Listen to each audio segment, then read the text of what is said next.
앞뒤 사람 우리 인사하겠습니다. 복 있는 사람이 됩시다. 은혜 받읍시다. 다 잘 될 것입니다. 다 지나갈 것입니다. 할렐루야. 본문의 내용은 사도 바울이 지금 재판을 받고 옥에 갇혀 있는 상황에서 여전히 풀려나지 못하고 있는 그런 상황입니다. 그가 아그리빠 왕과 지금 이제 면담하는 장면을 소개하고 있는데, 벨릭스를 계승해서 베스도 총독이 부임하게 되었습니다. 그리고 베스도는 벨릭스와 달리 법과 원칙을 중요시 여겼고 속전속결로 지금 이 사건을 진행시키고 있는 것을 보게 됩니다. 재판에서 제일 힘든 것은 시간 끌기란 시간 끌기. 베스도 총독 때는 무죄함을 알았지만 2년 동안이나 바울을 감옥에 가둬놓고 아무런 절차를 진행하지 않았어요.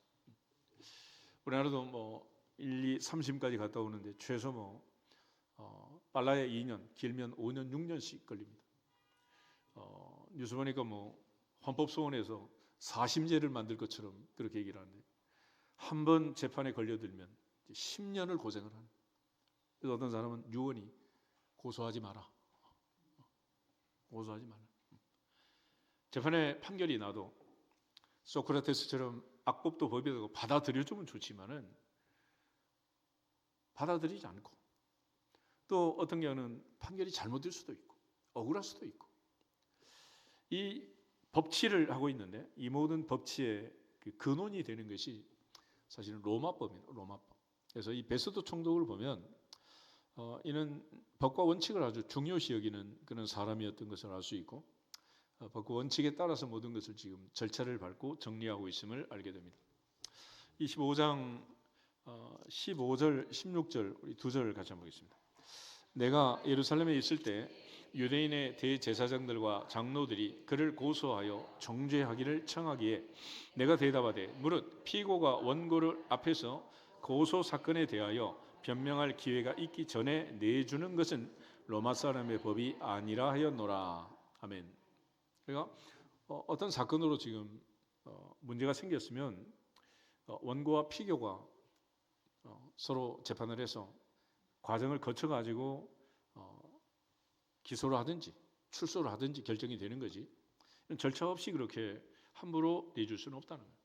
로마의 법이 아니다 그랬습니다. 그리고 18절에도 보면 원고들이 서서 내가 짐작하던 것 같이 악행의 혐의는 하나도 제시하지 않았다. 그러니까 고소고발을 한다고 되는 게 아니라 육하원칙에 따라서 가해자가 있고 피해자가 있고 무슨 피해가 있는지, 언제 어디서 누가 무엇을 어떻게 해서 어떤 피해를 입혔는지 구체적으로 설명이 되고 그 피해 상황이 나와야 그걸 보상을 하든 판결을 하든 할 게 아니에요. 근데 이게 지금 바울의 경우에는 그저 군중 심리로 바울이 문제를 일으켰다 그래가지고 예수님을 잡아 죽일 때 함성을 치던 그 무리들처럼, 또 세반을 돌로 쳐 죽일 때 마찬가지로 그들이 뒤집어 씌웠던 것처럼, 가장 상투적인 죄는 첫 번째로 성전 모독죄, 율법 모독죄, 모세 모독죄 이런 게 전부 다 유대인들이 들고 나온 죄목이었습니다. 그러니까 따져보면은 로마법에 의해서, 현행법에 의해서 이게 무슨 건이 되지 않는 거예요. 종교의 문제고 그 내부의 문제이지 이걸 가지고 재판할 수 있는 그런 재판 사건이 아니다. 그래서 원고들이 고발한 내용 자체가 악행의 혐의가 없다, 증거도 없다, 무죄라는 것이 사건이 되지 않는 거예요. 그럼 이걸로 이제 종결 처리를 해야 되는데 종결하지 못하고 한 이유가 뭐냐면, 바울이 지금 이제 황제에게 상소를 했다는 거예요. 25절부터 27절 다시 한번 보겠습니다. 내가 살피건대 죽일 죄를 범한 일이 없더이다. 그러나 그가 황제에게 상소한 고로 보내기로 결정하였나이다.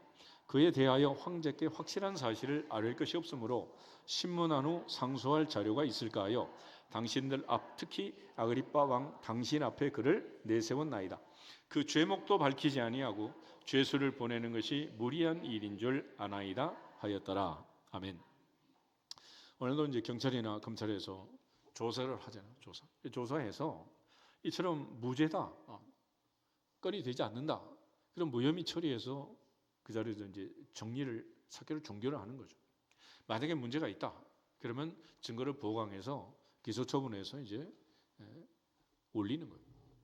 그런데 지금 2000년 전 로마 법에 의해도 지금 이제 분명한 죄증이 없고 또 무슨 죄를 지은 구체적 사항이 없는 거예요. 그렇기 때문에 바울이 상소를 했기 때문에 황제께 보내야 되는 것은 로마법의 절차인데, 문제는 죄도 없는 사람을, 아무 죄도 없는데 이거를 무조건 상소해서 올린다는 게 말이 되지 않잖아요. 그래서 지금 베스도 총독 입장에서는 혹시 이 아그리파 왕이 바울을 면담하면서 어떤 추가 자료를 구할 수 있지 않을까라는 생각을 가지고 면담을 허락하게 된 거예요. 그러면 이 아그리파 왕은 누구냐? 성경에 헤롯이라는 이름을 가진 왕이 대체로 한 3명 정도 유명한 왕이 등장을 해요. 첫 번째 왕은 헤롯 대왕, 그래서 예수님이 태어났을 당시에 2살 이하의 아이들을 모조리 죽였던 왕, 헤롯 그레이트, 그래서 헤롯 대왕이라고 합니다. 두 번째는 세례 요한을 목을 쳤던 왕, 헤롯 안디바라는 왕인데, 이 왕은 자기 동생 필립의 아내를 취해서 헤로디아를 자기 아내로 삼았고, 생일날 헤로디아의 딸이 춤을 추자 기뻐가지고 모든 고관들 앞에서 나라의 절반이라도 주겠다 허풍을 들었죠. 그래가지고 아이가 엄마한테 가가지고 무엇을 달라 그럴까요? 그랬더니 세례원의 목을 달라고 해라. 그래가지고 할 수 없이 세례원의 목을 친 왕, 이게 이제 헤롯 안디바라는 왕입니다. 그런데 나중에 예수님이 이제 기적을 행하고 그럴 때 헤롯이 궁금하기도 했고 두렵기도 했다 그래요. 왜냐하면 세례 요한이 혹시 살아난 거 아니냐 두려워했던 왕, 이게 바로 이제 헤롯 안디바스였습니다. 그 헤롯 대왕의 손자이고 이 헤롯 안디바스의 조카인 사람이 헤롯 아그리빠인데, 사도행전 12장에 보면 그 요한의 형제 야고보를 칼로 쳐 죽인 첫 번째 순교자가 나왔던 배출했던 사건이 있는데, 그때 야고보를 칼로 죽인 왕이 이 헤롯 왕입니다. 아그리빠 왕이. 그리고 그가 나중에 죽을 때는 사도행전 12장에 보면 이제 벌레한테 물려서 죽었다, 그런 기록이 있습니다. 그런데 이 아그리빠가 이제 지금 이제 오늘 베스도가 부임하자 방문을 한 거예요. 그런데 이 아그리빠는 그의 아버지 헤롯의 아들이 아버지한테 이제 헤롯 대왕이 죽이고 그 손자를 이제 로마로 유학을 보내가지고 로마에서 여러 가지 문명들을 접하고 공부를 하고 또 이제 많은 그 친분 관계를 맺고 그렇게 와가지고 나중에 자기 삼촌인 헤롯 안디바스를 모번죄로 고발을 해가지고 왕위를 박탈하고 그 왕위가 자기에게 넘어오도록 그 왕위를 차지한 왕이 이 헤롯 아그리빠 왕입니다. 그러니까 유대교와 기독교, 유대 상황을 누구보다도 잘 알고 있는 그런 사람이 이 아그리빠인 거예요. 그래서 오늘 바울이 아그리빠 앞에서 또 변명하고 변정할 때 당신이 잘 알기 때문에 오히려 내가 편안하다, 감사하다, 이런 얘기를 하고, 또 총독 베서도도 이 아그리빠에게 바울을 면담해서 대화하고 신문에서 증거를 좀 찾아내라라고 부탁하는 것도 그런 여러 가지 이제 이유 때문에 그러는 거예요. 그러니까 누구보다도 유대 상황을 또 기독교의 상황을 잘 알고 있는 사람이어서 그런 것입니다. 그런데 이 베서도 총독은 이제 법과 원칙에 따라서 이 문제를 정리해야 되는데, 중요한 것은 지금 이제 물증이 없고 분명한 증거가 없는 이런 상황에서 이 상황을 어떻게 처리해야 되느냐라는 거죠. 그래서 오늘 이제 26장 내용을 보면 아그리파 왕과 이제 사도 바울이 만나서 이루어지는 일들을 기록하고 있습니다. 우리 흔히 사람이 사람을 만나면 역사가 일어나고 사람이 하나님을 만나면 기적이 일어난다 그러는데, 바울은 그가 다메섹 도상에서 주님 만난 이야기를 지금 26장에서 하고 있어요. 그래서 헤롯은 지금 이제 베스도 총독의 부탁으로 신문하는 그런 절차를 밟고 있지만, 바울은 지금 이 상황에서 벗어나려고 애를 쓰거나 또는 뭐 내가 무죄여서 석방해 달라 이런 간청을 하기보다는 때를 얻든지 못 얻든지 말씀을 전파하라 디모데에게 편지했던 것처럼 지금 베스도 총독 앞에서 또 아그리파 왕 앞에서 복음을 전하고 있는 그런 모습을 보게 됩니다.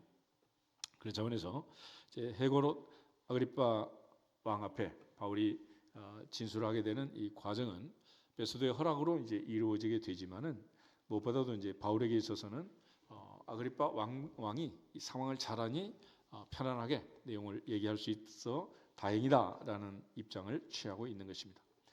1절에서 우리 3절을 같이 한번 읽어보겠습니다. 아그리빠가 바울에게 이르되 너를 위하여 말하기를 내게 허락하노라 하니 이에 바울이 손을 들어 변명하되 아그리빠 왕이여 유대인이 고발하는 모든 일을 오늘 당신 앞에서 변명하게 된 것을 다행히 여기나이다. 특히 당신이 유대인의 모든 풍속과 문제를 아심이니이다. 그러므로 내 말을 너그러이 들으시기를 바라나이다. 아멘. 그래서 아그리파 왕이 바울에게 이제 허락을 하고 바울이 말을 시작하게 된 것입니다. 그런데 바울은 제일 먼저 지금 했던 얘기가 뭐냐면 자기의 과거에 대한 얘기는 과거 그리고 자기의 현재에 대한 얘기를 합니다. 과거에는 내가 이런 사람이고 현재는 이런 사람이다. 근데 그 사이에 무슨 일이 있었느냐? 예수를 만났다는 부활의 주님을 만났다. 그래서 바울은 특별히 그의 모든 편지에서 예수 믿는 사람 그리스도인의 삶의 가장 중요한 것은 before after가 달라야 된다. 예수 만나기 전과 후가 분명히 달라야 된다. 그날이 그날이고 어제가 어제고 또 설날이 오지만은 올해와 내년이 똑같다면 그게 무슨 의미가 있겠느냐? 그래서 영적으로도 우리가 새 사람이 되고 성장하고 성숙하고 변화돼야 한다. 그래서 바울은 특별히 이제 그가 썼던 그 옥중 서신이 있습니다. 에베소서, 빌립보서, 골로새서, 빌레몬서 옥중 서신이 있는데 감옥 안에서 편지를 쓰면서도 그럼 빨리 나를 좀 어떻게 꺼내달라 그런 편지를 한 적은 한 번도 없어요.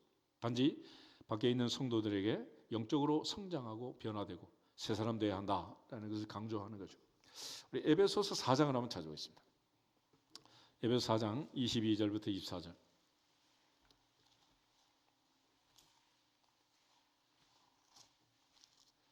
에베소서 4장 22절 너희는 유혹의 욕심을 따라 썩어져가는 구습을 따르는 옛사람을 벗어버리고 오직 너희의 심령이 새롭게 되어 하나님을 따라 의와 진리의 거룩함으로 지으심을 받은 새 사람을 입으라. 아멘. 에베소는 특별히 1장에 4장 1절에 있는 말 주 안에서 갇힌 내가 너희를 구원한다. 그래서 그런 감옥에 지금 갇혀 있는 옥중에 있는데 밖에 있는 성도들에게 편지할 때 너희는 유혹의 욕심을 따라 썩어져가는 구습을 따른 옛사람을 벗어버려라. 그리고 오직 너희의 심령이 새롭게 되어 하나님을 따라 의와 진리의 거룩함으로 지으심을 받은 새 사람을 입으라. 옛사람을 벗어버리고 새 사람을 입으라. 옛날엔 보통 이제 설에는 설빔 그래서 새 옷을 입잖아요. 새 옷. 주로 이제 목욕을 1년에 2번 할 수밖에 없는 가난한 나라. 추석에 한 번, 설에 한 번. 그러고 나서 뭐 하느냐? 새 옷 입는 거 아니겠어요? 그게 바로 이 나라의 실상이었어요. 그러니까 새 옷을 입기 위해서 먼저 할 일이 뭐냐? 헌 옷을 벗어야지. 근데 애들이 하도 많으니까 둘째는 항상 첫째 거 물려줘가지고 둘째로 태어난 권사님은 지금도 그냥 트라우마가 있어서 철마다 옷 사느라고 정신이 없잖아. 새벽 기도를 안 하고. 중요한 것은 새 옷을 입으려면 옛사람을 옛옷을 헌옷을 벗어라. 벗어. 그래서 바울은 옛사람을 벗어버리고 새사람을 입을지어다. 과거에 주님 만나기 전에 사울이 주님 만난 이후에 바울로 변화가 되었잖아요. 바리새인이 크리스찬이 된 거예요. 그러므로 바리새인이었던 옛사람을 벗어버리고 크리스찬으로서의 새사람을 입어라. 할렐루야. 그래서 고린도서 5장 17절 말씀처럼 그러므로 누구든지 그리스도 예수 안에 있으면 새로운 피조물이다. 이전 것은 지나갔으니 보라 새 것이 되었도다. 새 것이 되었도다. 새 사람이 되었어. 그런 차원에서 바울은 늘 우리로 하여금 옛사람과 새사람, 옛날과 지금은 달라야 한다라는 걸 강조합니다. 로마서 13장을 한번 더 보겠습니다. 로마서 13장 11절에서 14절을 보면 중세 천년의 영적 거성 어거스틴이 회심할 때 읽었다. 하나님께서 읽으라고 주셨던 말씀이다라는 이야기가 있는데 11절부터 14절을 같이 한번 읽어보겠습니다. 또한 너희가 이 시기를 알거니와 자다가 깰 때가 벌써 되었으니 이는 이제 우리의 구원이 처음 믿을 때보다 가까웠습니다. 밤이 깊고 낮이 가까웠으니 그러므로 우리가 어둠의 일을 벗고 빛의 갑옷을 입자. 낮에와 같이 단정히 행하고 방탕하거나 술 취하지 말며 음란하거나 호색하지 말며 다투거나 시기하지 말고 오직 주 예수 그리스도로 옷 입고 정욕을 위하여 육신의 일을 도모하지 말라. 아멘. 그래서 12절에 어둠의 일을 벗고 빛의 갑옷을 입자. 14절 오직 주 예수 그리스도로 옷을 입자라고 말합니다. 그러니까 우리가 주님 만나기 이전에 입고 다니던 어둠의 일, 어둠의 옷을 벗고 빛의 갑옷을 입자. 옛사람을 벗어버리고 새사람을 입자. 오직 예수 그리스도의 온유하고 겸손하신 마음을 가지고 예수 그리스도로 옷을 입자. 할렐루야. 이것이 이제 바울이 우리에게 보낸 편지. 그러니까 그가 진정으로 사울이 바울 되고 바리새인이 그리스도인 된 그 삶의 변화를 그는 늘 체험하면서 우리에게 이제 부탁을 하는 거죠. 마태복음 23장에 가면 바리새인과 사두개인, 서기관들, 외식하는 자들에 대해서 예수께서 화 있을진저라는 말을 7번이나 선포하면서 7화를 얘기하는데 모두 경고하는 내용의 첫 번째 메시지는 외식하는 바리새인과 서기관들이여 그렇게 말합니다. 그러니까 마음 중심은 옛사람을 그대로 가지고 있으면서 겉에만 새 옷을 입었다는 거예요. 그래서 그렇게 새 옷 입은 사람들을 예수님께서 비유할 때 회칠한 무덤이라고 했습니다. 요즘 무덤도 이제 부자들 무덤, 왕릉에 가면은 정원처럼 막 멋지게 꾸며놨잖아. 그렇지만 무덤 안에는 결국 마침내 뭐가 들었어요? 시체가 된 시체. 그러니까 속은 시체인데 겉만 그렇게 예쁘게 꽃단장을 한다고 그게 새 사람 되냐는 거예요.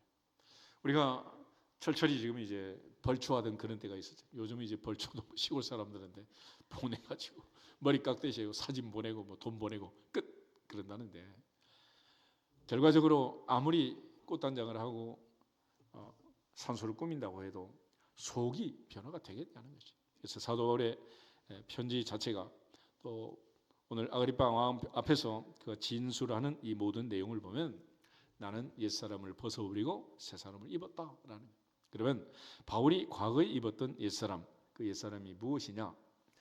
오늘 5절부터 7절 말씀을 같이 한번 읽겠습니다. 일찍부터 나를 알았으니 그들이 증언하려 하면 내가 우리 종교의 가장 엄한 팔을 따라 바리새인의 생활을 하였다고 할 것이라. 이제도 여기 서서 신문 받는 것은 하나님이 우리 조상들에게 약속하신 것을 바라는 까닭이니 이 약속은 우리 12지파가 밤낮으로 간절히 하나님을 받들어 섬김으로 얻기를 바라는 바인데 아그리빠 왕이여 이 소망으로 말미암아 내가 유대인들에게 고소를 당하는 것이니이다. 아멘. 바리새인의 신앙의 가장 중요한 주제는 영을 믿고 천사를 믿고 부활을 믿는다 그랬습니다. 사두개는 다 안 믿는다. 그래서 바울이 두 파가 섞여 있는 것을 보고 나는 바리새인의 아들이고 나는 부활의 소망을 믿고 부활 때문에 내가 이 고생을 한다, 신문을 받는다라고 얘기할 때 두 파가 홍해 바다처럼 쭉 갈라지잖아요. 지금 이제 아그리빠 왕 앞에서도 자기는 바리새파였다, 바리새파다라는 걸 강조합니다. 그런 가말리엘 문화에서 학문을 배웠고 그런 바리새파의 삶을 살았다. 5절은 일찍부터 또 4절에는 젊었을 때라는 표현들이 있어요. 그러니까 그는 어려서부터 일찍부터 바리새파의 교훈을 받고 그렇게 살았다. 그리고 우리가 3살 버릇이 8까지 간다는 말처럼 어렸을 때 신앙생활하는 이게 얼마나 중요한지 모릅니다. 유럽 같은 데 보통 이제 전부 기독교 국가인데 그 중에 유일하게 불란서가 이제 캐톨릭 국가잖아요. 캐톨릭에서 하는 말은 7살까지만 우리한테 맡겨라. 그리고 그 다음은 마음대로도 괜찮다 그래. 신앙 교육은 7살 때 끝난다는 거예요. 그러니까 7살 넘어서 들어간 거는 들어왔다 나갔다 막 이러는 거야. 이게 변덕을 부리는 거지. 그러니까 어린 시절에 예수 믿었다는 거는 그 자체가 모태 신앙 자체가 모태 그러지만은 그게 복이다. 아멘. 그게 복인 거예요. 그래서 이 바울은 어려서부터 날 때부터 로마의 시민권자였을 뿐만 아니라 그런 바리새파의 교육을 받았고 엄격한 교육을 받았다라는 것을 강조하고 특별히 바울은 부활을 믿었는데 이제 부활하신 주님을 진짜로 만났다는 거예요. 그러니까 내가 이론적으로만 있던 그 부활의 실체, 부활의 첫 열매인 주님을 만나고 부활을 믿는 사람이 되었다. 할렐루야. 지금 바울이 말하는 부활의 신앙은 성경 공부하고 머리로 지식으로 얻은 부활이 아니에요. 체험적으로 진짜로 만난, 진짜 예수를 만난 결과이다. 할렐루야. 그런 차원에서 부활의 주님을 진짜로 만나면 진짜로 변화가 되고, 부활의 주님을 만난 척하면 변화된 척할 수밖에 없는 거예요. 진짜로 변화가 되는 진짜가 되기를 주 이름으로 축복합니다. 그래서 바울은 바리새인이 크리스찬이 되고 진정으로 사울이 바울 된 이 변화의 가장 중요한 사건이, 터닝 포인트가 예수님을 만났다, 부활의 주님을 만났다. 할렐루야. 그래서 그 주님이 자기에게 사명을 줬다는 거예요. 그 사명이 무엇이냐? 9절부터 12절을 우리 같이 한번 읽어보겠습니다. 나도 나사렛 예수의 이름을 대적하여 많은 일을 행하여야 될 줄 스스로 생각하고 예루살렘에서 이런 일을 행하여 대제사장들에게서 권한을 받아 가지고 많은 성도를 옥에 가두며 또 죽일 때 내가 찬성 투표를 하였고 또 모든 회당에서 여러 번 형벌하여 강제로 모독하는 말을 하게 하고 그들에 대하여 심히 격분하여 외국 성에까지 가서 박해하였고 그 일로 대제사장의 권한과 유임을 받고 다메섹으로 갔나이다. 아멘. 여기까지 보시면 바울이 그동안 사울로서, 바리새인으로서 열심히 했던 일이 바로 이런 일이었다. 그러니까 아주 바리새인 중에도 강성 바리새인, 참지 못하는, 그러니까 예수 믿고 주님을 따르는 이 모든 제자들부터 시작해가지고 교회 다니는 예수 믿는 사람들을 모조리 없애야 된다라고 생각했던 이 강성 바리새인의 삶을 살았다는 거예요. 그래서 대제사장으로부터 권한을 받아가지고 많은 성도들 투옥하고 죽일 때 찬성 투표를 하고 또 회당에서 많은 사람은 예수를 모독하는 말을 하게 하고 심지어 격분해가지고 외국까지 가서 잡아오고 그리고 특별히 다메섹까지 이번에 가다가 문제가 생겼다는 거죠. 그러니까 이처럼 자기의 과거가 이렇다는 것을 모든 유대인들이 다 알고 있다는 거야. 어려서부터 예루살렘에서 커서 다 바리새파로 그렇게 살았으니까 바울 모르면 요즘 말로 간첩 아니겠어요? 그런데 이 바울이 지금 완전히 뒤집어졌다는 거예요. 어떻게 그렇게 뒤집어진 거냐? 13절부터 18절을 같이 한번 읽어보겠습니다. 왕이여 정오가 되어 길에서 보니 하늘로부터 해보다 더 밝은 빛이 나와 내 동행들을 둘러 비추는지라.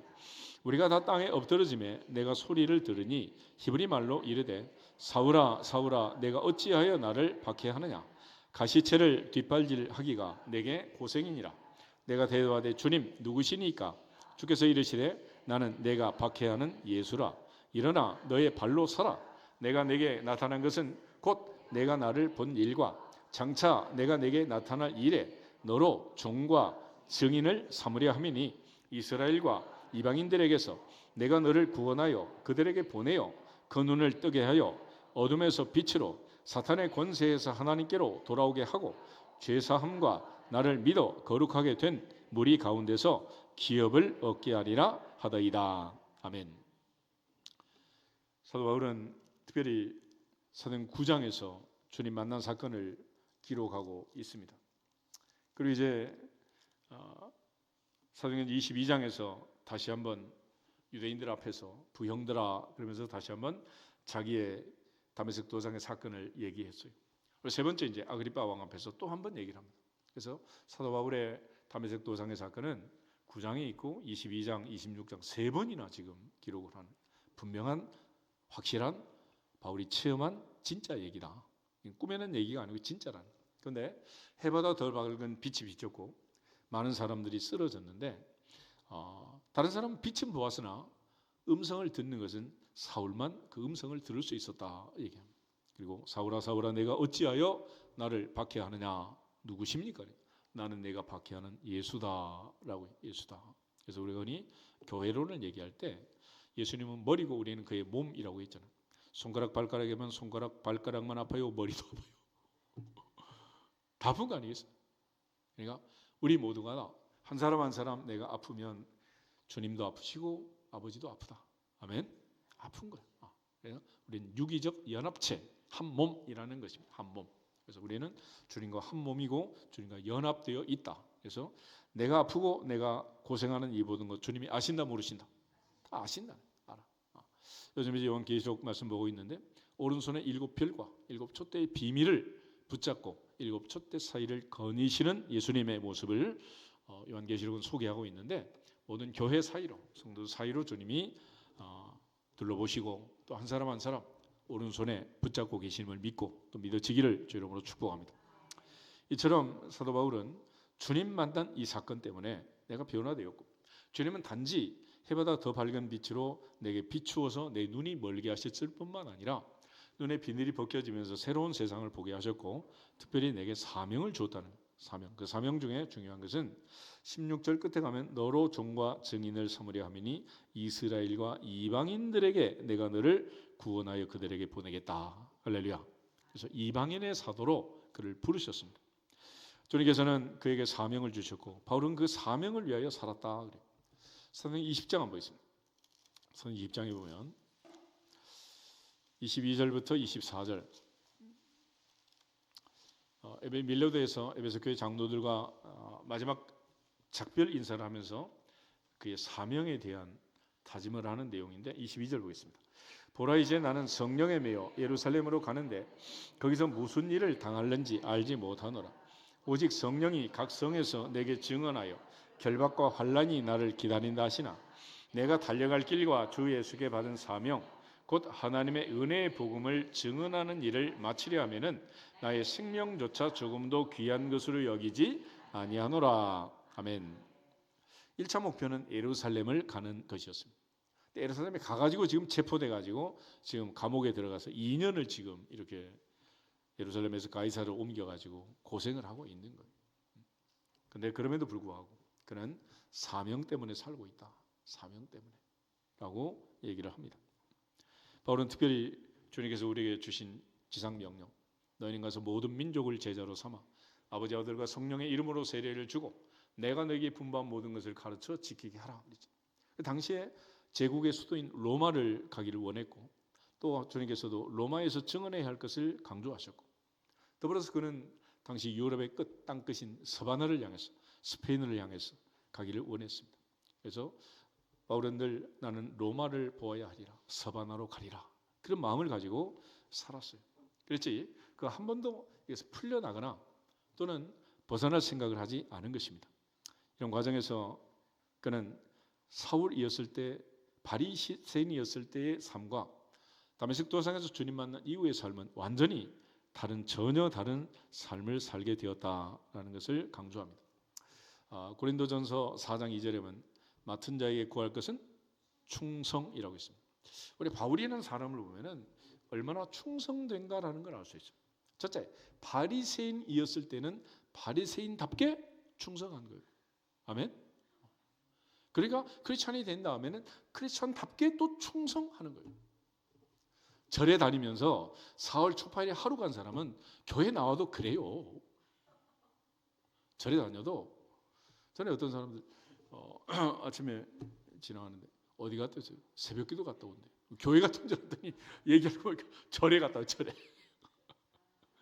절을 다녀도 그렇게 다닌 사람은 교회 오면 새벽기도 하게 해서 알겠어요. 시키지 않아도 하겠지. 뭐든지 충성할지어다. 충성할지어다. 그러면 인사하겠습니다. 충성합시다. 주님께 충성합시다. 뭐든지 열심히 인상, 열심히. 그러니까 바리새인이 있을 때도 막 외국까지 나가가지고 이 바리새인 사울이 바울 돼가지고 교회 등록하면 여름에 캄보디아 선교 가자 그러면 가겠어 안 가겠어? 1등으로 신청하지 않겠냐고. 이래야 되는 거지. 이것도 아니고 저것도 아니고 그냥. 그래서 바울이라는 사람은 나는 열심히 특심하다. 바리새인 중에 바리새인이다. 베냐민의 지파다. 바울은 늘 자기를 그렇게 표현을 합니다. 그래서 예수 믿는 사람 박해할 때도 아주 지독하게 열심으로 박해했던 바리새인이고 반대로 크리스천이 되어서 예수를 믿고 복음을 전할 때도 감옥에 들어가도 죽음을 불사하고 예수만 전한 이방인의 사도 충성한 사람인 줄 믿습니다. 우리 모두가 다 하나님 앞에서 무엇을 하든지 할 수 있는 대로 열심으로 충성되게 일할 수 있기를 주 이름으로 축복합니다. 그런 차원에서 이제 바울은 이방인의 사도로 부르심을 받았고 주님 주신 그 사명 앞에 충성한 사도행 1장 8절에서 오직 성령이 너희에게 임하시면 너희가 권능을 받고 예루살렘과 온 유대와 사마리아와 땅끝까지 이르러내 증인이 되리라. 증인이 되리라. You will be my witness겠죠. 그러니까 우리 모두가 다 증인 돼야 되는데 증인은 뭐 하는 거냐?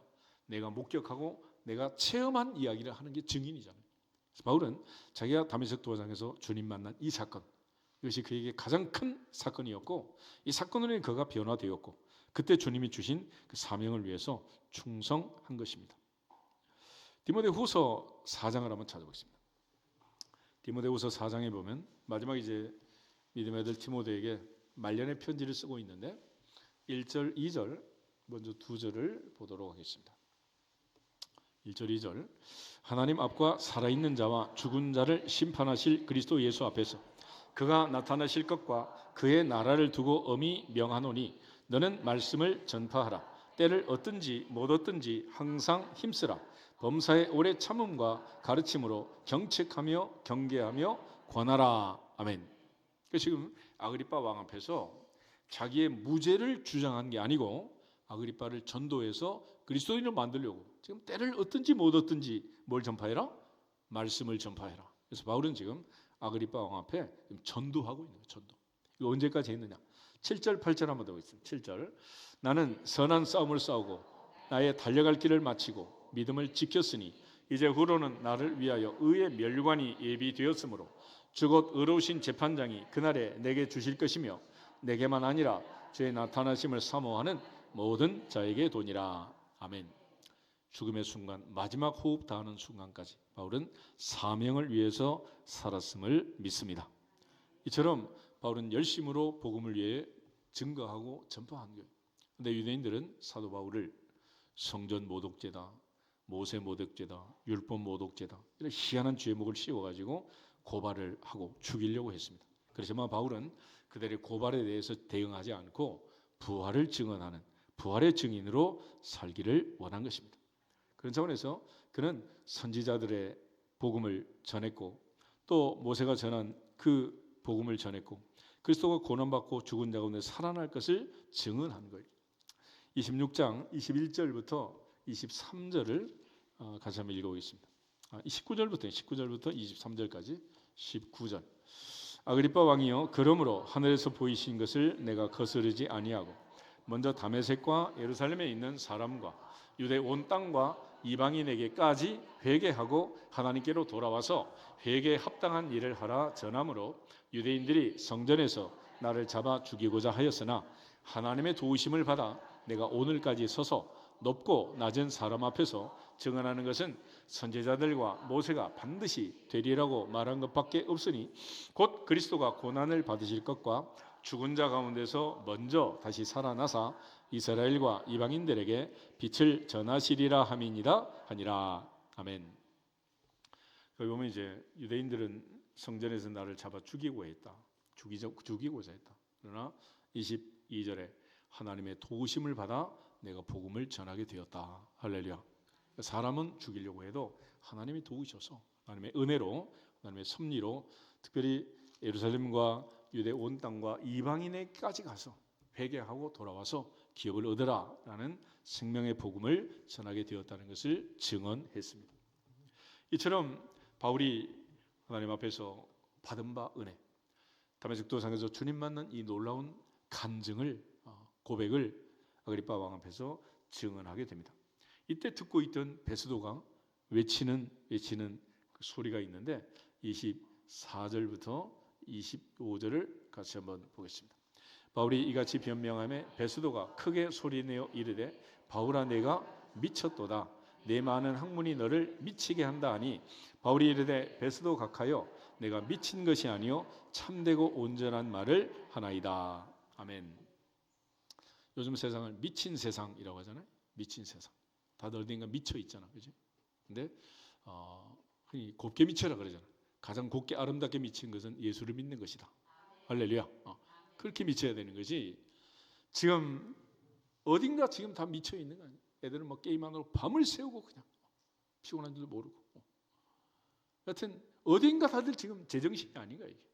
그런데 사도 바울은 지금 베드로가 보일 때 미쳤다니, 미쳤어.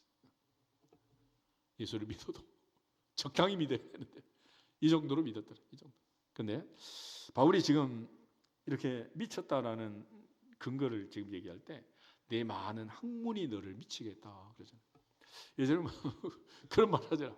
머리가 너무 좋으면 사람이 이제 갑자기 나사가릇이 풀리고 세상 사람과 대화가 안 되는 수준이 안 맞는, 그러니까 아인슈타인처럼 학교를 다녀도 퇴학 맞는 이런 상황이 되는 거예요. 이제 세상으로 대화가 안 되는 거죠. 머리가 너무 좋으니까.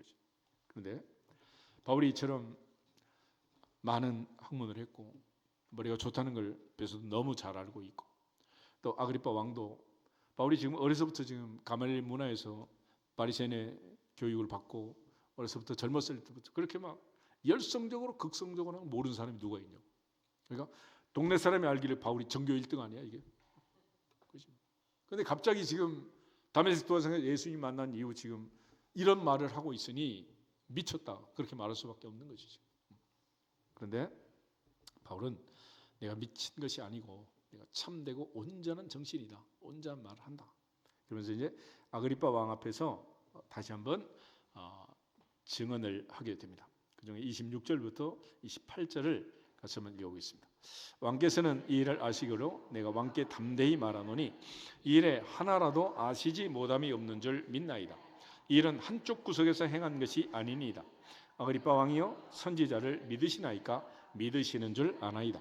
아그리파가 바울에게 이르되 내가 적은 말로 나를 권하여 그리스도인이 되게 하려 하는도다. 아멘. 말씀을 보면 예수님 십자가에 못 박인 사건이 방구석에 일어난 일이 아니라 온 예루살렘이 다 알고 있는 일이고, 예수님 부활하신 이 사건이 그저 숨길 수 있는 일이 아니지 않느냐. 또 그 주님을 내가 만나고 그 부활의 주님을 내가 증언하고 있는데 이 모든 유대 상황들을 당신이 누구보다 잘 알고 있지 않느냐라는 것을 강조하는 거예요. 그래서 이제 아그리파가 내가 적은 말로 나를 권하여 그리스도인이 되게 하려 하는도다. 그러니까 아그리파 입장에서는 지금 바울이 자기가 무죄라는 것을 변증하고 변호하는 게 아니라 자기한테 지금 뭐 하고 있다는 거예요? 전도. 이 왕이 지금 뭐 머리가 나쁜 왕이 아니잖아요. 지금 바울이 무슨 말 하는지 그걸 모르겠어. 나한테 지금 전도하고 있다는 거예요. 전도. 그럴 정도로 바울은 열정적으로 벗어나기를 원하지 않았고 무죄를 주장하지 않았고 예수의 부활을 증언했고 누구다 예수 믿고 자기처럼 예수한테 미치기를 원한 거예요. 29절 보겠습니다. 바울이 이르되 말이 적으나 많으나 당신뿐만 아니라 오늘 내 말을 듣는 모든 사람도 다 이렇게 결박된 것 외에는 나와 같이 되기를 하나님께 원하나이다 하니라. 아멘. 그래서 바울은 감옥에 갇혔지만 감옥에 갇힌 나를 본받지 말고 나를 두려워하지 말고 때를 얻든지 못 얻든지 복음을 전해라 라고 말했고, 특별히 바울이 갇힌 중에 우리에게 주신 말씀 유명한 말들이 많잖아요. 아무것도 염려하지 말고 다만 모든 일에 기도와 간구로 너희 구할 것을 감사함으로 하나님께 아뢰라. 그러면 모든 지각에 뛰어난 하나님의 평강이 그리스도 예수 안에서 너희 마음과 생각을 지키시리라. 빌립보서 4장 6절 7절 말씀도 바울이 감옥 안에서 우리에게 보낸 편지예요. 시편의 대부분의 시편은 사울이 다윗을 죽이려고 추적할 때 다윗이 도망을 다니면서 황무지에서 야전에서 동굴에서 잠자면서 새벽을 깨우면서 지은 시편들이 대부분이고, 바울이 우리에게 준 편지 중에 가장 유명한, 우리가 본받고 체험하고 또 무장하고 세상을 이기고 하나님을 기쁘게 할 수 있는 말씀들은 옥중서신, 감옥에 갇혀서 우리에게 주신 메시지들이, 우리 모두가 다 하나님의 은혜 안에서 어떤 상황이 있든지 나와 함께 계신 하나님을 믿고 믿어지기를 축복합니다. 그래서 바울은 언제나 하나님이 나와 함께 계심을 믿고 그 믿음 안에 살았고, 다윗은 내가 사망의 음침한 골짜기를 다닐지라도 해를 두려워하지 않을 것은 주께서 나와 함께 하심이라, 함께 하심이라, 함께 하심이라. 그걸 믿은 거예요. 그 차원에서 언제 어느 때나 임마누엘의 복을 받고 인도하심의 복을 받기를 주 이름으로 축복합니다. 우리 옆 사람한테는 다시 한번 인사하겠습니다. 임마누엘의 복을 받읍시다. 인도하심의 복을 받읍시다. 구약에서는 다윗이 그 많은 위대한 메시지를, 예언의 말씀을 많이 주셨고, 특별히 시작에서는 사도 바울이 많은 황금 같은 말씀들을 많이 주셨는데 어떤 상황이었느냐? 다윗은 피난 다니면서 옥중에서 비파여 수고맡길지어다 내가 새벽을 깨우리로다 다짐하면서, 또 사도 바울은 감옥 안에 갇혀 있으면서 우리에게 많은 얘기를 주신 거예요. 그러므로 살든지 죽든지 주를 위하여 살았던 다윗처럼, 또 사도 바울처럼 나의 힘이 되신 여호와여 내가 주님을 사랑합니다. 여호와는 나의 목자신 내게 부족함이 없으리로다. 내게 능력 주신 안에서 내가 모든 것을 할 수 있느니라. 이것들이 다윗의 고백이고 사도 바울의 고백인 거예요. 그래서 흔히 고난은 위장된 축복이라고 얘기를 하잖아요. 하나님의 보좌 앞에서 내 인생이 어떻게 잘못 엮여가지고 이 고생을 하고 있지만, 바울에게 있어서는 항상 때를 얻든지 못 얻든지 감옥 안에서도 한 생명을 향해서 복음을 전하는 것이 그의 사명이고, 죽음을 불사하고 내건 그의 인생의 목표였다는 것을 알게 됩니다. 이처럼 바울은 하나님 앞에서 간증하고 복음을 전하는, 최선을 다한 거예요. 그럴 때 이제 마지막 결론이 있는데 30절부터 32절 다시 한번 보겠습니다. 왕과 총독과 번이게와 그 함께 앉은 사람들이 다 일어나서 물러가 서로 말하되 이 사람은 사형이나 결박을 당할 만한 행위가 없다 하더라. 이에 아그리빠가 베스도에게 이르되 이 사람이 만일 가이사에게 상소하지 아니하였더라면 석방될 수 있을 뻔하였도다 하니라. 아멘. 절차적으로 따지면 황제에게 지금 상소한 그런 상태고, 그러니까 지금 총독 입장에서는 황제에게 지금 보낼 수밖에 없는 일입니다. 그런데 지금 죄목이 불명하지 않으니 지금 뭔가 추가 자료를 얻으려고 했지만은 아그리빠 왕도 심문하고 나니 이 사람은 죽일 만한 죄가 없다, 행위가 없다, 이 결론이에요. 그럼 여기서 무죄 방면하고 끝내야 되는데, 사실은 총독도 왕도 모두 다 정치인 아니야. 이게 정무적 판단하고 정치적 판단을 하기 때문에 바울을 지금 풀어주지 못하고 지금 로마법의 절차에 따라서 상소했다는 그것만 가지고 바울을 지금 이제 황제에게 보낼 수밖에 없는 상황이 된 것입니다. 그런 차원에서 지금 이 사건의 배후에 하나님이 역사하시고 하나님이 살아계심을 믿습니다. 잠언 16장 9절 말씀처럼 사람이 마음으로 자기의 길을 계획할지라도 그 걸음을 인도하신 분은 여호와시니라. 여호와시니라. 로마서 8장 28절 말씀처럼 하나님을 사랑하는 자, 그의 뜻대로 부르심을 입은 자들에게는 모든 것이 합력하여 선을 이루느니라. 선을 이루느니라. 바울에게 있어서 이 많은 고난과 아픔과 고통이 결국은 그가 로마로 갈 수 있는 길을 만들고 있는 거예요. 23장 11절 잠깐 보겠습니다. 23장 11절에 보면 바울이 영내로 천부장이 인도했을 때 감옥에 갇혀 있는데 주님이 나타나셨어요. 11절 그날 밤에 주께서 바울 곁에 서서 이르시되 담대하라. 내가 예루살렘에서 나의 일을 증언한 것 같이 로마에서도 증언하여야 하리라 하시니라. 아멘. 바울은 늘 그래서 로마를 보기를 원했고 땅끝에 속한 스페인을 가기를 원했고 주님의 명령을 따라 죽기를 불사하고 두려워하지 않았습니다. 이처럼 하나님께서는 사도 바울로 하여금 가장 안전한 곳에 갇혀서 로마로 가도록 하고 로마에 입성해서 복음을 전할 수 있도록 하나님의 놀라운 섭리가 바울과 함께하고 있음을 믿습니다. 그래서 바울이 고린도 15장에서 고백한 모든 것이 오늘 찬송했던 찬양대 찬송처럼 내가 나 된 것은 하나님의 은혜로 된 것이다. 내가 모든 사도보다 더 많이 수고했지만 그것도 내가 아니요 나와 함께 하신 하나님의 은혜로다. 하나님의 은혜로다. 하나님의 은혜로다. 우리 모두가 또 설을 앞두고 있는데 살면서 설을 몇 번이나 더 만날지 모르겠지만은 하나님의 은혜에 감사하면서 행복한 명절이 되고 하나님께 영광을 돌릴 수 있기를 주 이름으로 축복합니다. 추운 겨울이 지나고 이제 봄이 오는 길목인데 입춘도 지나고 설도 지나고 이 봄은 확실하게 올 줄로 믿습니다. 어제도 국민일보 기사를 보니까 제주도 삼방산 유채꽃 밭에서 많은 사람이 사진 찍는 노란 꽃의 사진이 떴던데, 어쨌거나 대한민국처럼 봄, 여름, 가을, 겨울이 있는 나라는 지구상에 많지 않습니다. 이 위도에 있는 이 나라 중에 많지 않은 나라가 봄, 여름, 가을, 겨울이 있는 거예요. 그래서 이 모든 것이 합력하여 아름다운 금서강산을 이루는 것처럼 내 인생의 봄, 여름, 가을, 겨울이 합력해서 아름다운 인생이 될 줄로 믿습니다. 지금 어느 계절을 지나고 있든지 두려워하지 말고 내가 아무리 힘든 겨울을 보내고 있다 그래도 봄날이 올 줄로 믿습니다. 분명한 믿음을 가지고 합력하여 선을 이루시는 하나님께 영광을 돌릴 수 있기를 주님의 이름으로 축복합니다. 옆 사람 앞뒤 사람 인사하고 기도하겠습니다. 합력하여 선을 이루시는 하나님을 믿읍시다. 다 같이 주 예수 그리스도의 이름으로 합력하여 선을 이룰지어다 선포하고 기도하겠습니다. 주 예수 그리스도의 이름으로 합력하여 선을 이룰지어다.